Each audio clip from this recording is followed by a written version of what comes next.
The Bengali টিউশনে তোমাদের সকলকে স্বাগত। আমি শুভময়। আজ তোমাদের চাঁদের পাহাড়ের উপন্যাসের যে প্রশ্নোত্তর পর্ব নিয়ে আমরা আলোচনা শুরু করেছিলাম, তার আজ 10 নাম্বার অধ্যায় নিয়ে আলোচনা। দেখো, প্রথমেই আমি বলেছি আরও যে সামনের 9টি ভিডিও রয়েছে সেগুলিতেও বলেছি এগুলো আমার স্টুডেন্টসদের হাতের লেখা। সেগুলি থেকে ছবি তুলে আমি ভিডিও বানিয়েছি। ছোট মানুষ, তোমাদের মতোই বাচ্চা সবাই। হাতের লেখা একটু খারাপ, অস্পষ্ট, বানান ভুল ইত্যাদি রয়েছে, একটু অ্যাডজাস্ট করে নিও। আমি মুখে মুখে বলে দিচ্ছি প্রত্যেকটি উত্তর, তোমরা একটু অ্যাডজাস্ট করে শুনবে। চলো তাহলে শুরু করি। এত সাংকেতিক ও গুপ্তচিহ্ন ব্যবহার করা হয়েছে যে শঙ্করের পক্ষে তা প্রায় দুর্বোধ্য। শঙ্কর কে? শঙ্করের কাছে কি দুর্বোধ্য বলে মনে হয়েছিল এবং কেন? তখন সে নিরুপায় হয়ে কি করল? বুশ ক্রাফট কি? উত্তর দেখো, শঙ্কর একেবারে অজ পাড়াগাঁয়ের ছেলে। সে FA পাস দিয়ে গ্রামে এসেছিল। যদিও তার ভ্রমণ ও দেশ বিদেশের বৈচিত্র্য নিয়ে ঘাঁটতে ভালো লাগে, তবুও তাকে বাবার অসুস্থতার কারণে প্রায় সেই আশা ত্যাগ করেই দিতে হয়েছিল। অবশেষে প্রসাদ দাসের কৃপায় তার সেই স্বপ্ন সফল হয়েছিল। আলভারেজের মৃত্যুর পর শঙ্কর একেবারে একা হয়ে পড়ে। যেহেতু শঙ্করের আফ্রিকার গহন অরণ্যে চলা একেবারে অভ্যাস ছিল না, তাছাড়াও তার মৃত্যুর পর সে প্রচণ্ড ভীত হয়ে পড়েছিল। অবশেষে হাতের কাছে ম্যাপগুলো ভালো করে ঘেঁটে কোনো নকশা বা সেই গুপ্তচিহ্নগুলো কিছুই বুঝতে পারেনি, তাই তার কাছে দুর্বোধ্য বলে মনে হয়েছিল। পরের উত্তর দেখো, ম্যাপ ব্যবহার করা সাংকেতিক ও গুপ্ত চিহ্নগুলি তার পক্ষে দুর্বোধ্য হওয়ার কারণে কিছু বনফুলের মালা গেঁথে আলভারেজের সমাধির উপর দিয়ে ভাগ্যের উপর নির্ভর করে সলসবেরি যাওয়ার উদ্দেশ্যে সে রওনা দিল। পরের উত্তর দেখো, বুশক্রাফট হলো এমন একটি বিদ্যা যেটির সাহায্যে গভীর অরণ্যের বিপদ থেকে রক্ষা পাওয়া যায়। এই বুশক্রাফট শঙ্কর প্রথমে না জানলেও আলভারেজের সাথে বহুদিন থাকার ফলে কিছুটা শিখে নিয়েছিল। বয়ে আনা অসম্ভব বিবেচনায় ফেলেই এসেছে। শঙ্কর কি কি ফেলে দিয়ে এসেছিল?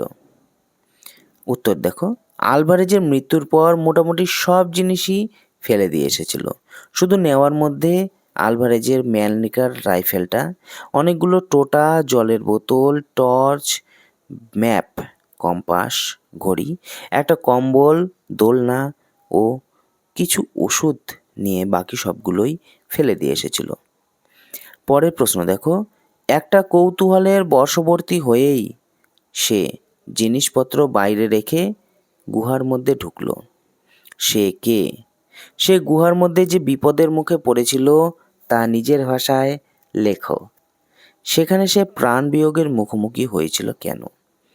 বালক বালিকাদের খিলখিল হাসির শব্দটা আসলে কি? ফ্লাইং ব্লাইন্ড কি? উত্তর দেখো, এখানে সে বলতে শঙ্করের কথা বলা হয়েছে। শঙ্কর একটি গুহার মুখে সামান্য আলো দেখতে পেয়ে টর্চ জ্বালিয়ে এমন একটা জায়গায় এসে পৌঁছলো যেখানে ডানে ও বাঁয়ে আরও দুটো মুখ রয়েছে এবং উপর থেকে নুনের মতো ক্যালসিয়াম কার্বনেটের ঝুড়ি ঝুলে পড়েছে। সামান্য এগিয়ে গুহাটা ত্রিভুজাকৃতি ধারণ করেছিল। প্রায় ঘন্টা 2 এইভাবে কোনো নির্দিষ্ট দিক খুঁজে না পেয়ে শঙ্কর ভাবল এবার বাইরে বেরিয়ে আসবে, কিন্তু আসতে গিয়ে বিপদ ঘটল।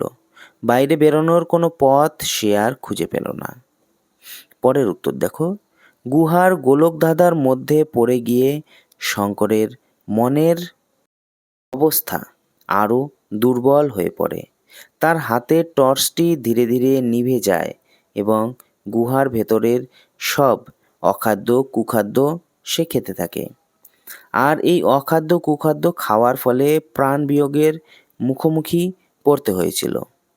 পরের উত্তর, হঠাৎ ঘুমন্ত অবস্থায় বালক বালিকাদের খিলখিল হাসির শব্দে সে চমকে উঠেছিল। তার মনে প্রশ্ন জাগে, এই গভীর অরণ্যে বালক বালিকা কোথা থেকে আসবে? পরক্ষণেই মনে পড়ে যায় এক ধরনের বেবুন এই বালক বালিকাদের হাসির মতো ডাকতে থাকে। পরের উত্তর দেখো, কোনো গভীর অরণ্যে যদি কারো পথ অজানা থাকে তাহলে সে সম্পূর্ণ ভাগ্যের উপর নির্ভর করে পথ চলা শুরু করে। এই দু চোখ বুজে ভাগ্যের উপর নির্ভর করে পথ চলাকেই ফ্লাইং ব্লাইন্ড বলে।